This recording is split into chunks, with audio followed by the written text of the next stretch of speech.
santet itu memang warisan Banyuwangi.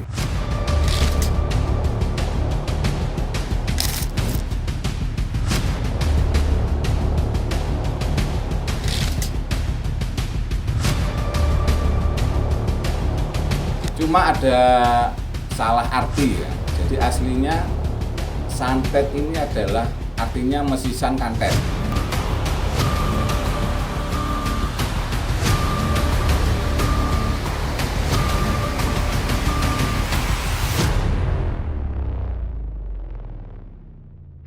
Hai binetizen, sekarang kita jumpa lagi dalam acara ngopi, ngobrol yang pasti-pasti.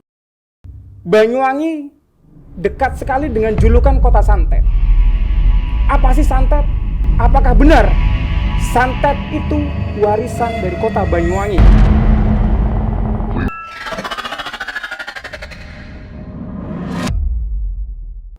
Kali ini akan kita kupas secara tuntas, secara gamblang, dengan saudara kita dari teman-teman ahli spiritual.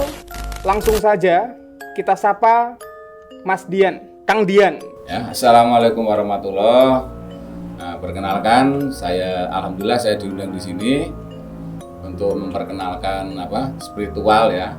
Saya sendiri namanya Farudian Ahmad-Haksani, pekerjaan wira swasta ya. Di samping itu saya juga budayawan. Alhamdulillah saya diamanai beberapa ratusan keris. Dan yang ketiga juga saya bergerak di bidang spiritual. Jadi kita ada wadah untuk menggalang teman-teman semua supaya punya spiritual dalam berketuhanan. Oh, oke. Nah, untuk spiritual sendiri seperti halnya depan kita, hobi atau memang tambahan profesi lain?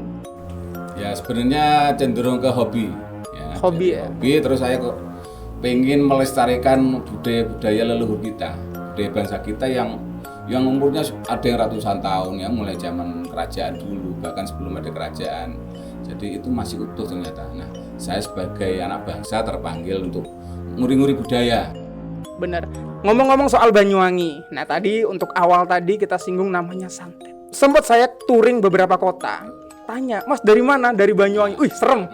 Santet. Sampai hari ini pun masih dikonotasikan dengan julukan kota santet. Seperti apa sih, Kang, masalah santet di Banyuwangi? Apakah benar santet itu asalnya dari Banyuwangi? Ya, begini ya para pemirsa. Jadi sebenarnya santet itu memang warisan Banyuwangi, dari Banyuwangi. Cuma ada salah arti ya. Jadi aslinya santet ini adalah artinya mesisan kantet. Mesisan rekat gitu ya. Jadi lebih cenderung ke ilmu pengasihan. Jadi misalkan orang tua ngawinkan anaknya, terus kan belum ada cinta, nah itu dikasih santet gitu. Jadi lebih cenderung ke pengasihan. Nah, di Belambangan sendiri ilmu itu ada 4 ya. Jadi ilmu putih ya ke arah spiritual, ilmu kuning itu jabatan, ilmu merah itu pengasihan, yang keempat ilmu hitam. Nah, jadi santet ini sebenarnya masuk golongan yang ketiga tadi. Cenderungannya adalah sebenarnya baik untuk merekatkan dua orang, misalkan suami istri sering tukaran biar sama-sama saling sayang kan begitu. Nah, akhirnya terjadi apa setelah pelebaran makna ya, santet sekarang dianalogikan sebagai apa? Neluh, menyelakai orang dan lain-lain. Nah, itu sebenarnya salah. Terjadilah tahun 1998 ketika itu Banyuwangi ya sekitar 100 lebih orang, dan itu ada bahasanya isu santet. Jadi pada waktu itu yang heran ya, ninjanya ini adalah orang-orang yang profesional, pegang HT ya dulu HT ya, kemudian gagah-gagah gitu kan. Kemudian kalau mau membunuh orang dia berencana, misalkan dimatikan lampunya. Kemudian yang meninggal ternyata bukan hanya orang-orang dukun.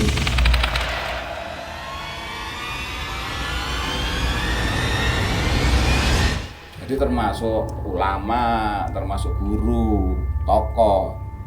Jadi itu termasuk mbah saya dulu masuk daftar sebenarnya, tapi alhamdulillah selamat. Nah, jadi itu memang setelah isu besar itu tambah membuat julukan Banyuwangi sebagai kota santet tambah melekat. Nah, Kalau saya lihat di sendiri di literatur di Google, ketika kita mengetik santet itu sudah langsung konotasinya langsung sihir. Sebenarnya bukan.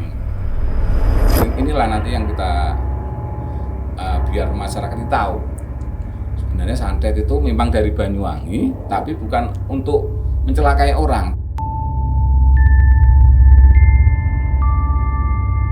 tapi buat mahabbah.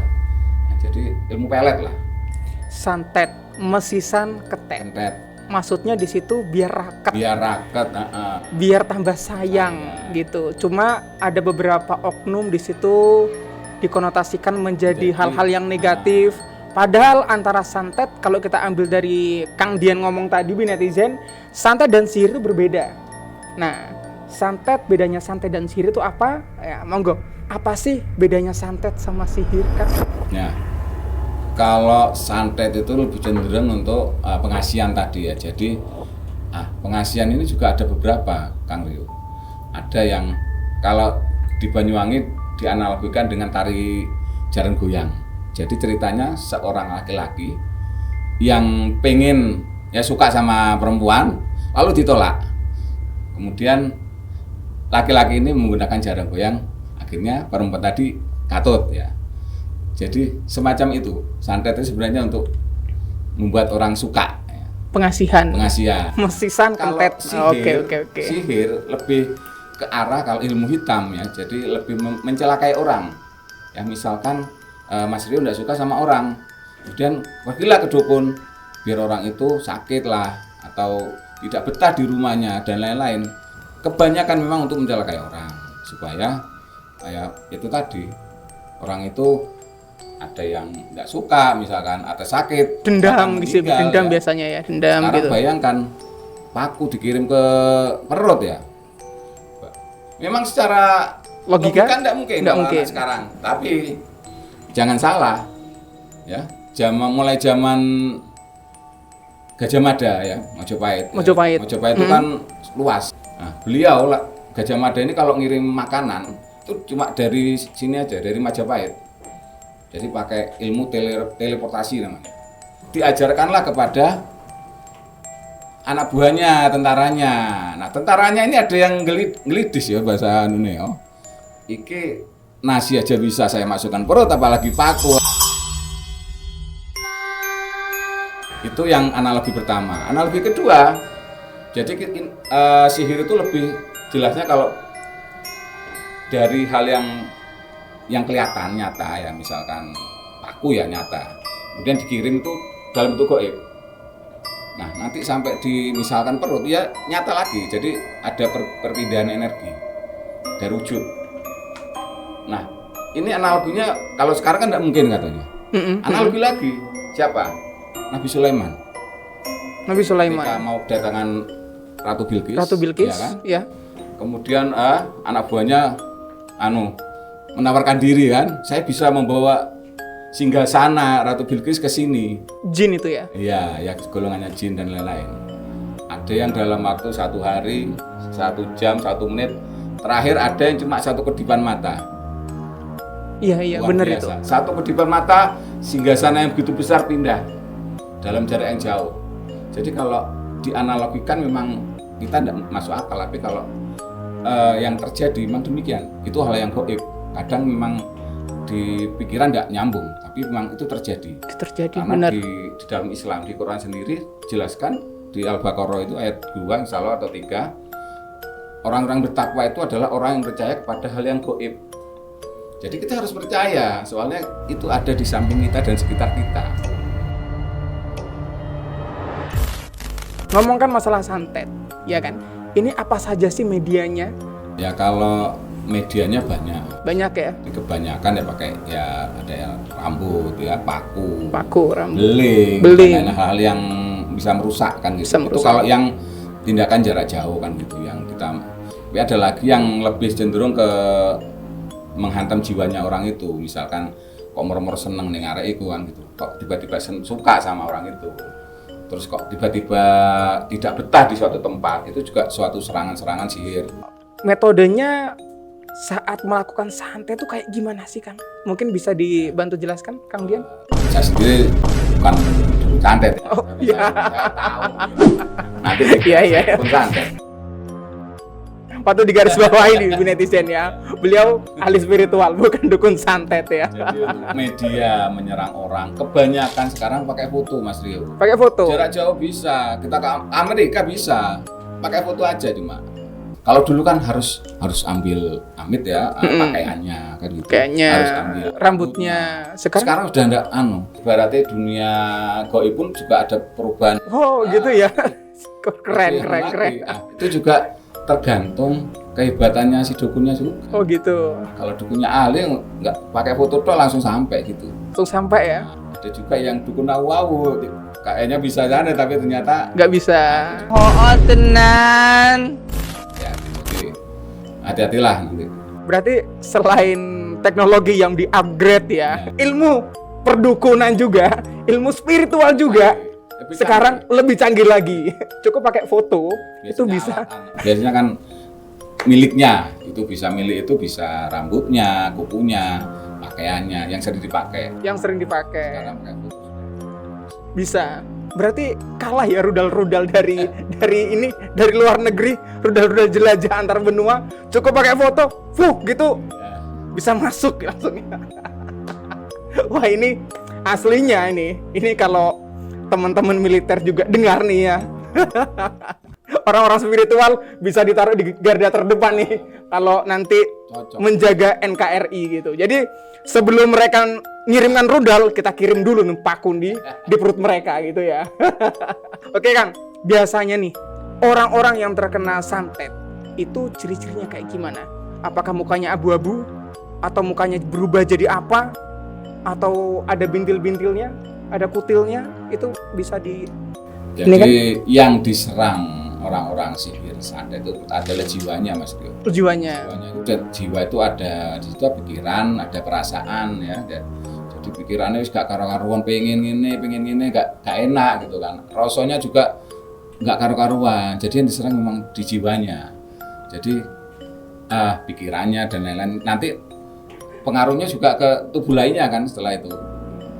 Kecenderungannya kalau orang-orang yang kena biasanya itu ya itu tadi males dok, apalagi suruh sembahyang, suruh sholat, tidak mau denger adzan lari. Nah, cuma itu salah satu ciri. Pemirsa jangan sampai kita begitu, wah aku nasi gitu.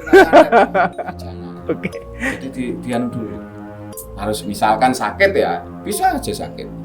Misalkan sakit perut atau apa, tiba-tiba perutnya belendong ya, itu bisa aja. Tapi ya itu kita harus cek dokter dulu, Cek kan dokter gitu. dulu. Oke. Pastikan apakah itu kena ilmu hitam apa cuma untuk masuk angin loh. Masuk angin dikira santet kan gitu. Kadang-kadang kok merem-merem ndasku melu. Akhirnya ning dukun, jari dukun. Kata dukun, kamu diserang ini. Nah, akhirnya kan padahal cuma sakit kepala. kan Sakit gitu. kepala. Oh iya Kang Dian, bicara soal santet nih ya, soal santet yang ngeri ya itu kalau santet sendiri dikirim ke orang, resiko dari orang itu apa Kang Dian? Risiko dari yang Orang yang kita kirim.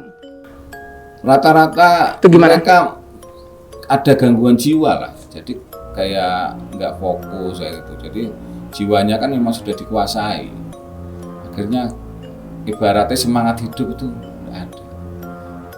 Jadi yang diserang memang itunya, Mas Rio.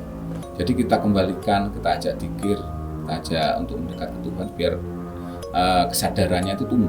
Nah, kalau kesadaran tumbuh sudah aman, nggak bisa diserang. Kalau pengalaman dari Kang Dian sendiri nih, ada nggak masyarakat atau orang sekitar Kang Dian yang datang ke Kang Dian itu mengeluh soal hal tersebut, hal santet, atau dia, Kang, saya kena nih, atau seperti itu? Ada nggak Kang? Ada. Jadi pemirsa yang kebanyakan datang ke saya itu bukan yang kemasukan paku dan lain-lain atau kemudian kebanyakan ya tadi yang gangguan jiwa ya. Jadi misalkan ada saya pernah dipanggil, jadi anaknya itu suruh sekolah nggak mau, suruh sembarang nggak mau. Jarinya ketempelan jin gitu ya, kena sihir dan lain-lain. Ya, setelah itu kita mediasi, kita tanya kan harus gitu, nggak langsung datang dibacakan, enggak. kita harus melakukan pendekatan, kita tanya ada masalah apa dan lain-lain. Setelah itu kita ajak untuk berzikir. Alhamdulillah, setelah dia menemukan kesadaran diri, dia baru alhamdulillah beberapa hari kemudian bisa sekolah dan lain-lain, aktivitas kembali. Jadi sebenarnya kita mengajarkan supaya dia itu bisa memprotek diri sendiri. Nah, kalau kita cuma datang sembuhkan hilang gini, kita pulang teko maneh kan gitu. Enggak, kita juga harus bisa ngajari mereka, jadi ngajari pinter. Jadi kebanyakan yang datang ke saya kadang-kadang itu, atau kok aku moro-moro seneng karo itu kan gitu. Nah itu ada ciri-ciri ke sana. Kok moro-moro tresno? Dhisik ngomongnya gak seneng. Kok moro-moro tresno? Berarti ada yang ngalihkan kan jiwanya loh. Rasane iki dialihno. Kalau yang lebih parah kayak kena silet dan enggak ada. Sekarang sudah jarang. Tapi ada nggak Kang Dian yang datang ke Kang Dian, saya suka sama itu, terus gimana caranya biar lengket. Nah, ini biasanya netizen nih yang cintanya ditolak, dukun bertindak. Nah, masukin. Ente kadang-kadang tar dulu, ini beda nih. Gimana Kang? Ya kita kasih pengertian aja ya, kalau masalah cinta dan lain-lain itu tergantung kita. Tergantung kita. Tapi ada nggak Kang? Ya ada banyak. Itu memang ada buatan itu, supaya suka itu buat. Ada ya, ada.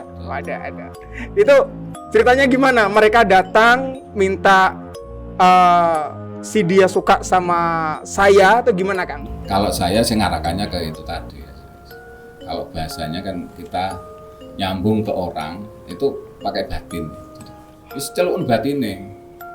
Al-Fatihah ono selawat ono kan krasa kan gitu. Jadi lebih arah ke situ. Kalau ke dukun memang arahnya ke situ, pakai keris, pakai bunga ya, pakai foto pasti gitu. Jadi foto lalu dirakati, dikasih dupo dan lain-lain. Itu kalau dukunnya yang garap atau paranormalnya yang garap.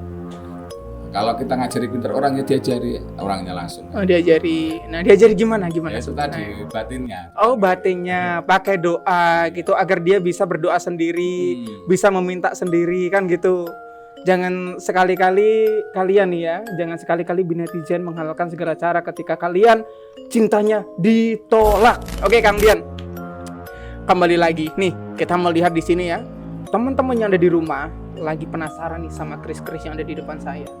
Saya penasaran nih sama keris yang paling imut, yang paling lucu nih. Coba Kang, gimana sih? Bisa dibantu jelaskan ke pemirsa netizen yang mungkin lagi sekarang pengen tahu. Jadi keris ini kesannya imut tapi kalau meden ada barong di sini. Dulu saya dapatnya dari dukun ya. Dari dukun? Dari dukun itu sudah tobat ya. Itu dikasihkan saya. Setelah itu dulu keris ini dipakai ritual memang ya, jadi cocok untuk acara ini tadi. Pernah keris ini dipakai ritual ya, misalkan menjelakai orang atau biar orang senang dan lain-lain ya. Jadi salah satu media paranormal itu atau dukun adalah menggunakan keris ya, termasuk ini contohnya. Nah, tapi setelah saya dapat ya nggak saya pakai ya, saya buat ini adalah karya nenek moyang kita, harus kita lestarikan ya enggak. Alhamdulillah tidak terjadi apa-apa.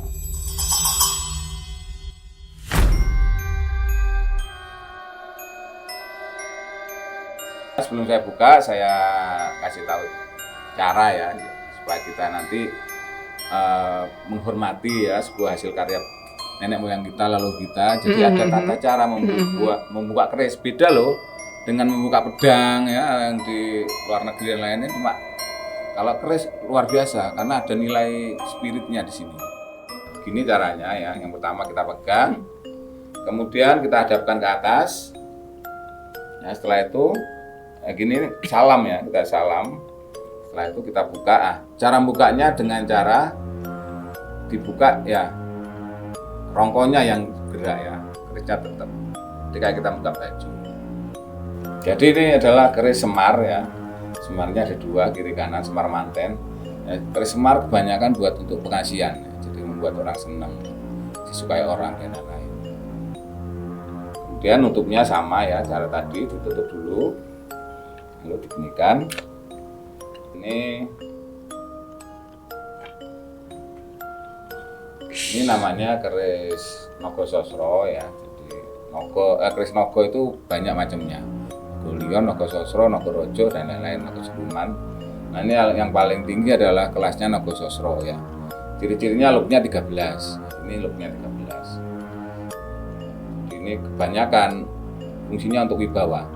Misalkan yang cocok pakai keris ini adalah orang-orang yang duduk di atas ya, biar dia punya wibawa.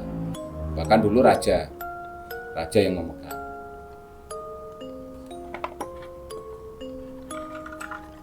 Nah, kalau ini Nogolion, beda dengan tadi. Ciri-cirinya Nogolion itu kayak ada ini ya, kayak ada kumis ya. Ini fungsinya juga sama dengan Nogososro tadi untuk wibawani. Tapi tingkatannya lebih besar di Nogososronya. Oh ya Kang, ini kan tadi kan kita sudah sekilas membahas keris ya. Nah ini masyarakat juga nih teman-teman binetizen biar tahu. Mulai kapan Kang Dian belajar atau tahu tentang spiritual? Kegiatan spiritual kayak gini. Mulai kapan sih Kang? Ya saya juga masih belajar ya.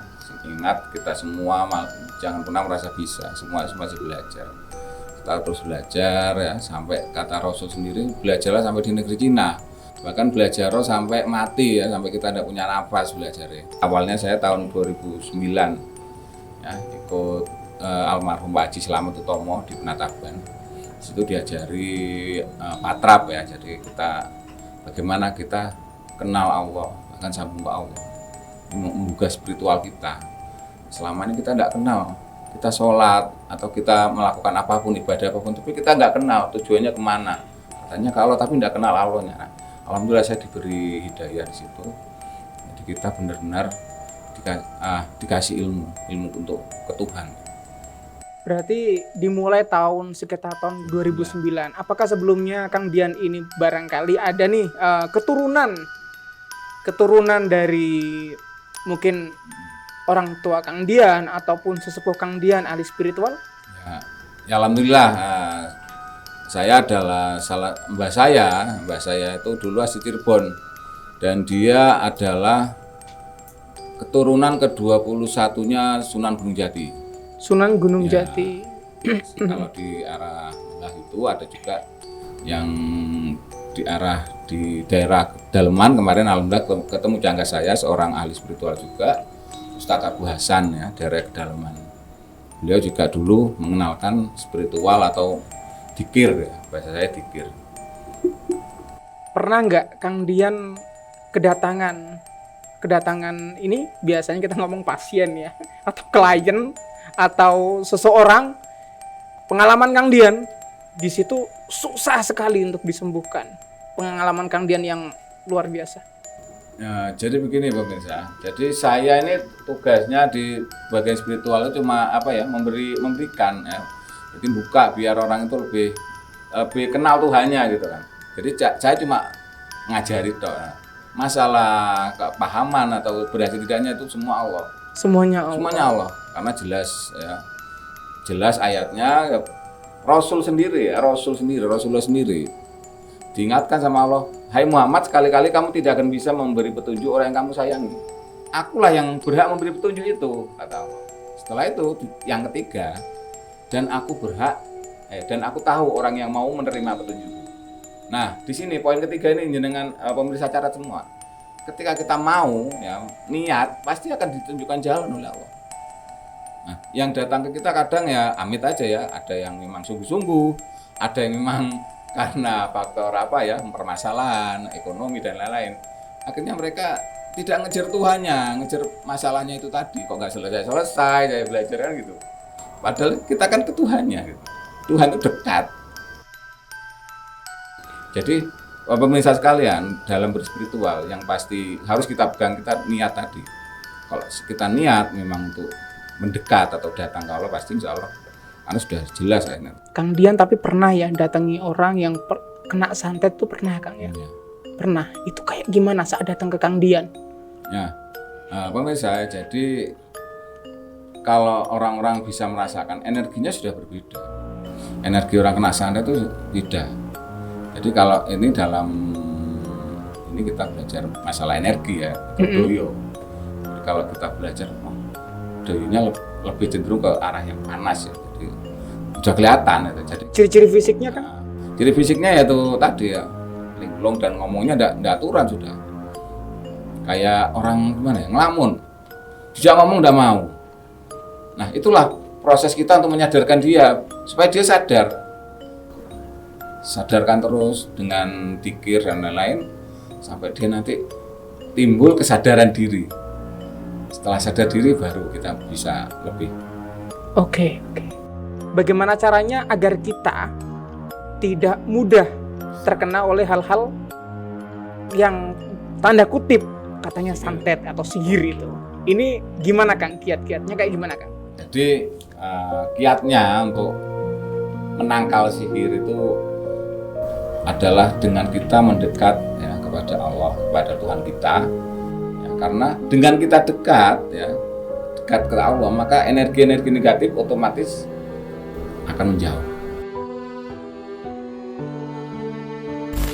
Jadi salah satu cara memprotek kita yang pertama kalau di Islam sendiri adalah banyak-banyak ibadah, banyak-banyak ingat Allah. Nah, kalau kita ingetannya lain, ngelamun, ya, terutama cewek. Nah, Yang itu. paling gampang diserang memang cewek. Karena banyak ngelamun ya, kena masalah, bingung ngelamun, akhirnya ada yang masuk katut kan gitu. Pemirsa sekalian, jangankan kita, Nabi Muhammad saja pernah kena sihir dan sakit sampai ada di cerita. Setelah itu dikirimlah malaikat untuk menyembuhkan Nabi Muhammad, untuk turun surat Al-Falaq itu.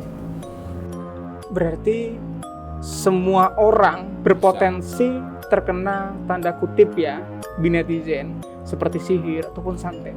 Seberapa penting sih spiritual untuk kita? Ya begini Mas Rio, jadi spiritual itu adalah sebenarnya hal yang penting ya buat kita.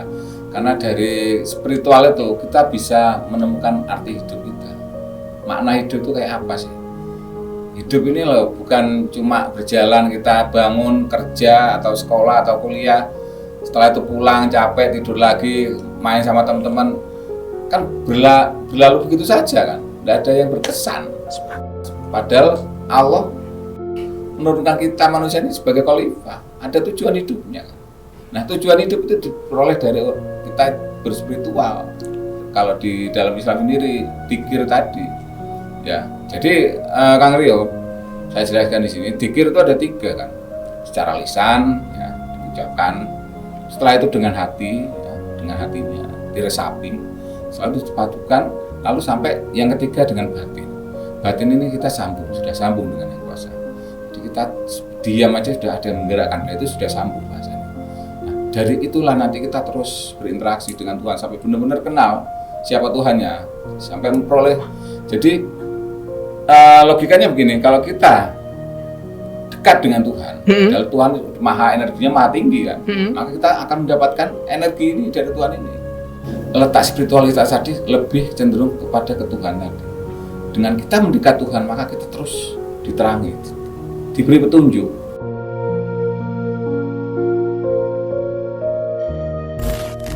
Akhirnya hidup kita kan lebih bermakna, lebih menghargai orang lain, yang tidak bertuhankan nafsu kita. Kalau kita bingung misalkan ya, putus pacar, apa yang terjadi? Makan tidak enak, atau melakukan hal-hal yang putus asa lah, karena itu tadi nggak punya tujuan hidup. Nah, spiritual tadi menunjukkan kita untuk menemui, memaknai hidup kita dengan sambung ke Tuhan kita. Nah, kita kembali lagi nih ke santet nih ya. Biasanya Kang Dian itu tanda kutip yang Kang Dian alami atau Kang Dian kemarin dengan teman-teman Kang Dian ya. Ini biasanya dari kalangan mana Kang Dian? Apa kalangan politisi? Apalagi nih rame 2024. Apa kalangan politisi? Atau kalangan mana Kang? Coba bisa dibantu. Jadi sebenarnya hampir semua kalangan. Misalkan kemarin ada yang mau nyalonkan ya minta doanya dan lain-lain ya kita bawa, kita mintakan doa supaya tahun 2024 pemilu bisa jadi. Ada juga yang pengen usahanya lancar ya, kok usahanya sepi dan lain-lain ya. Ada juga yang merasa kebanyakan yang merasa tidak punya arah itu ya, jadi kayak hidup itu kayak gini tok Mas piye caranya. Jadi kita ajari untuk berspiritualitas biar dia bisa memaknai hidupnya, bisa lebih terarah. Jadi kalangannya banyak. Kalangannya pedagang ya kebanyakan mereka pengen usahanya laku. Tapi ada nggak Kang? Tanda kutip kita ngomong santet ya, kita fokus ke santet. Orang itu datang ke Kang Dian, Kang, tolong santetkan lawan politik saya agar nggak bisa nyalon. Ada nggak? Ada. Cuma saya tidak mau itu aja. Karena kita berbuat hidup ini untuk kebaikan, untuk manfaat untuk orang lain. Memang ada kemarin yang minta ke saya, dia punya lawan politik lah, dia disakiti orang, kemudian sakit hati. Saya minta suruh balasnya pakai cara yang hitam tadi, saya menolak dengan halus. Lebih baik kamu memaafkan, serahkan semuanya sama Allah, biar Allah yang balasnya. Jadi kita sudah tidak punya hati iri atau dengki, ya, jelek. Jadi semua kembalikan pada Allah, mending kamu memaafkan. Ya alhamdulillah orang itu bisa sadar. Ya, setelah itu beberapa hari kemudian temannya yang menyuisi dia sempat hampir masuk penjara dan lain-lain. Itu bukti bahwa kalau kita berdoa Allah yang, jadi kita serahkan sama Allah. Nah, Mas Rio, kalau saya turuti misalkan, saya serang si A, nanti ada karmanya, nanti serang badan, nggak selesai. Nggak akan selesai. Ya. Jadi kita lebih baik itu tadi. Pasrahkan ke Allah ya. Islam agama damai, cinta kasih ya. Nggak mending kita serahkan sama ke Allah, biar Allah yang membalasnya. Berarti Kang Dian saat kemarin kedatangan katakan orang politik itu ya, meminta untuk disantetkan lawan politiknya, berarti Kang Dian berikan pemahaman ya. Berikan pemahaman, berikan pencerahan agar yang bersangkutan kembali lagi kepada jalurnya atau kepada Allah, seperti itu, untuk memasrahkan seluruh masalahnya kepada Allah, seperti itu. Oke. Oh ya, kalau boleh tahu Kang Dian, saya menarik nih. Lawan politiknya itu kira-kira memang orang sekitar kota kita atau yang minta tolong itu atau orang kota sebelah? Nah ini. Dari kota. Data pribadi. Oh gitu. Oke. Kalau dari warnanya, kira-kira ada nggak warnanya itu? Warna politiknya. Apa Kang? Mungkin polkadot? Apa mungkin belang-belang? Apa Kang? Ada sinyal nggak? Oh, ada sinyal. Oh jangan. Oke. Rahasia. Oke. Coba ada nggak Kang? Apa namanya? Sebuah bekal buat masyarakat. Memang kita konotasi santet agar tidak menjadi hal-hal yang tanda kutip. Nah ini masyarakat biar tahu semuanya, netizen biar tahu semuanya. Monggo Kang. Pemirsa semua, terutama lare-lare osing, ya. Ini bagus sekali pertanyaannya. Jadi mitos Banyuwangi sebagai gudangnya ilmu hitam sudah terdengar di mana-mana. Nah, saya ingin mengembalikan begini, ayolah Banyuwangi ini kita jadikan sebagai kota yang spiritualitas, yang berspiritual. Jadi kita balik anggapan orang-orang bahwa Banyuwangi gudangnya ilmu hitam, kita balik menjadi ilmu yang putih atau spiritual. Kenapa saya ngomong gitu? Karena ternyata ya, Banyuwangi itu punya potensi yang luar biasa. Dari apa? Dari leluhur-leluhur yang pernah di sini, ya. Pahlawan-pahlawan yang ada di sini, ya. Prabu Tawangalun, ya. Mbah Mas Soleh, Mas Agung Wilis, semua orang-orang yang dekat dengan Tuhannya, orang-orang yang berspiritual. Bahkan situs-situs yang di Banyuwangi pun luar biasa, ya, di Alas Purwo, Probayu, Macan Putih, itu sebenarnya mereka dulu melakukan di situ dan masih menyimpan energi positif, aura positif. Makanya begini Mas Rio, ini saya galang di sini. Saya siap, insya Allah kita siap punya wadah. Ayo kita jadikan Banyuwangi sebagai kota spiritual, bukan kota santet. Spiritual, bukan kota santet. Kota yang dingin, yang menyejukkan. Jadi spiritual itu adalah orang yang dekat dengan Tuhannya. Makanya menghasilkan hal positif. Sehingga begini Mas Rio, ketika sekarang orang datang menjauh ke kita karena hati-hati ya. Nanti kalau kita galang atau kita dengungkan kota spiritual ini, Banyuwangi jadi kebalikannya. Dari mana? Dari Banyuwangi. Monggo masuk, saya punya masalah saya. Jadi solusi di mana-mana. Dan pemirsa tahu kan, Banyuwangi adalah atau daerah yang pertama kali disinari matahari di Jawa. Nah, sinarnya nanti kita sebarkan kemana-mana. Spiritual ini bisa kita sebarkan kemana-mana. Jadilah Banyuwangi kota yang berspiritual, gudangi spiritual.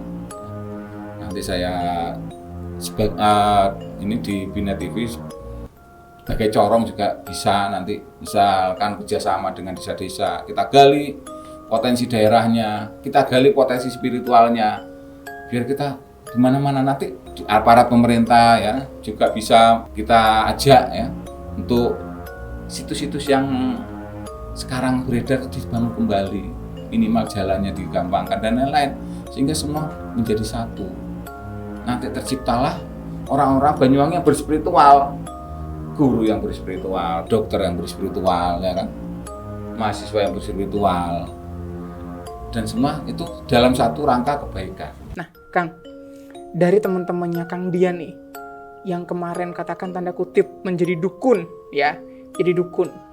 Dia meninggal, tapi dalam keadaan yang seperti itu bagaimana, Kang? Nah, jadi memang kalau dukun atau yang lainnya jenisnya memang semacam ada perjanjian ya dengan jin sendiri.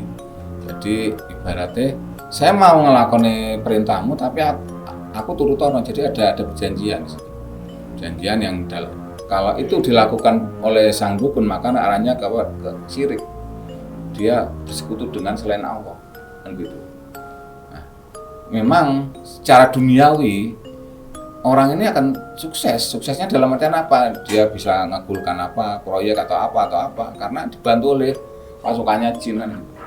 Tapi di sisi lain dari segi rohaninya dia tidak jangankan ibadah, jadi selalu yang dituruti oleh kemauannya jin tadi, kan ada perjanjian di situ. Perjanjiannya. Nah, ketika misalkan meninggal pun ya ada beberapa, bisa aja dia sakit atau sulit.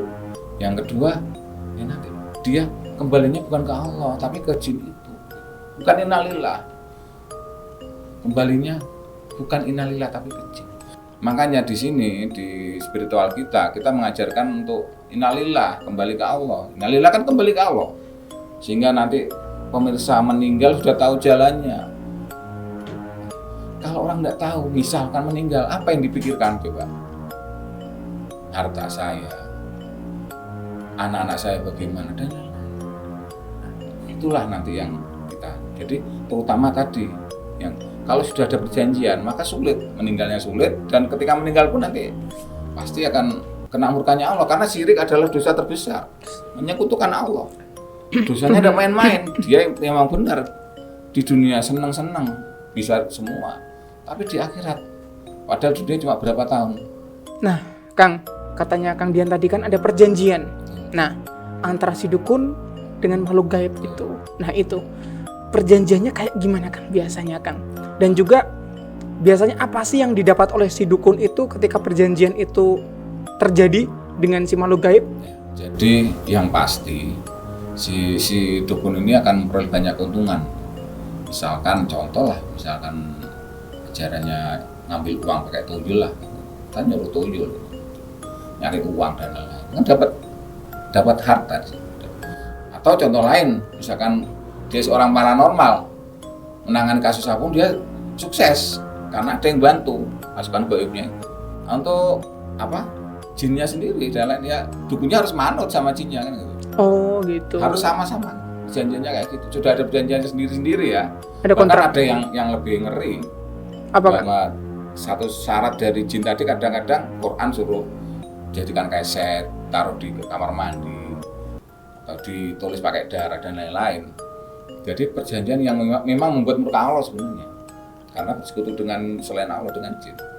Nah, kalau itu dituruti, maka itu tadi jadi kasihan kan. Kasihan. Ya. Ya, berarti ketika dukun itu melakukan kontrak dengan si makhluk gaib itu, berarti ada konsekuensi yang siap untuk didapatkan oleh si dukun itu. Yang tadi Kang Dian sebutkan ya. Mungkin ada sesuatu wejangan untuk binetizen semuanya yang ada di rumah. Ya, para binetizen sekalian, saya ulangi lagi tadi ya, kita insya Allah siap mengawal terutama Banyuwangi ini sebagai kota spiritual, supaya Banyuwangi ini lebih dikenal sebagai kota yang bermanfaat ya, karena leluhur kita semua sudah siap sebenarnya, sudah siap membantu kita semua. Yang kedua, terus tingkatkan keimanan kita ya. Kalau yang Islam terus ibadah kita ditingkatkan supaya dekat dengan Allah, sehingga bisa memanah hidup spiritualnya bisa lebih tinggi. Jadi hidup tidak cuma seperti angin lalu. Kemudian untuk para kru yang luar biasa ini, Bina TV ini, saya acungkan jempol dan semoga bisa jadi corong untuk Banyuwangi, menyebabkan spiritualitas ini kita jadikan Banyuwangi gudangnya spiritualitas ya. Insya Allah semua bisa terjadi kalau kita memang benar-benar berusaha. Kita sebarkan sampai kemanapun, dan untuk aparat, untuk pemerintah juga dibantu masalah prasarana ya, ke tempat-tempat wisata atau tempat-tempat terutama leluhur dulu ya, tempat-tempat situs-situs dibantu. Ayolah, disitulah gudang-gudang spiritualitas nanti akan muncul, sehingga Banyuwangi nanti dikenal sebagai kota spiritualitas, bukan kota santet gitu. Jadi dimanapun ada orang Banyuwangi nanti akan mendamaikan. Jadi tersebar nanti kedamaian di mana-mana. Insya Allah nanti datangnya arahnya memang dari Banyuwangi. Binetizen, santet memang adalah dari Banyuwangi. Santet tadi sudah dijelaskan oleh Kang Dian, mesisan kentet. Zaman dulu nenek moyang kita santet digunakan untuk mahabbah atau untuk hal-hal tanda kutip, yaitu merekatkan pasangan seperti itu.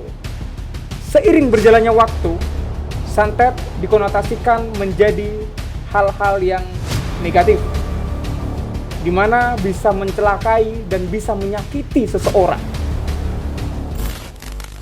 Saya, Rio Utomo, tetap stay tune di Bina TV. Jangan lupa like dan subscribe channel Bina TV.